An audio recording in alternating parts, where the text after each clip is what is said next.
Badan Koordinasi Penanaman Modal atau Kementerian Investasi mencatat realisasi investasi sepanjang tahun 2022 sebesar 1.207,2 triliun rupiah.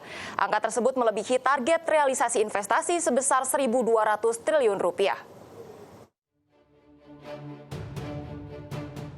Menteri Investasi yang juga Kepala Badan Koordinasi Penanaman Modal atau BKPM Bahlil Lahadalia memaparkan realisasi investasi sepanjang tahun 2022. Dalam laporannya, Bahlil mencatat sepanjang Januari hingga Desember 2022 realisasi investasi mencapai 1.207,2 triliun rupiah atau melebihi target realisasi investasi sebesar 1.200 triliun rupiah. Bahlil menyebut capaian realisasi investasi tahun 2022 merupakan raihan investasi tertinggi sepanjang sejarah Indonesia, di mana secara tahunan realisasi investasi meningkat hingga 34% dengan mampu menyerap tenaga kerja mencapai 1,3 juta orang.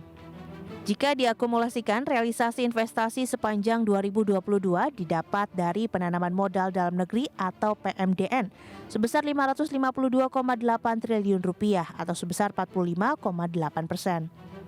Sedangkan penanaman modal asing atau PMA mencapai 654,4 triliun rupiah atau sebesar 54,2%. Sementara itu untuk wilayah investasi tercatat raihan investasi ini juga mulai dilaksanakan lebih besar di Pulau Jawa dengan capaian 52,7% atau 636,3 triliun rupiah. Sedangkan di Pulau Jawa sebesar 47,3% atau setara 570,9 triliun rupiah. Di sisi lain untuk sektor investasi yang paling banyak diisi yakni sektor industri logam dasar, barang logam, bukan mesin, dan peralatannya. Diikuti sektor pertambangan, lalu sektor transportasi gudang dan telekomunikasi. Keempat, sektor perumahan, kawasan industri dan perkantoran, dan kelima, sektor industri kimia dan farmasi.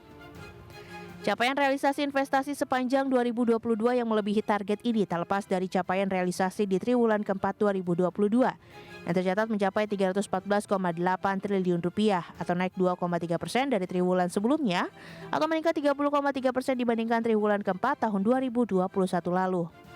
Dari Jakarta, Ade Firmansyah, HiDeck Channel.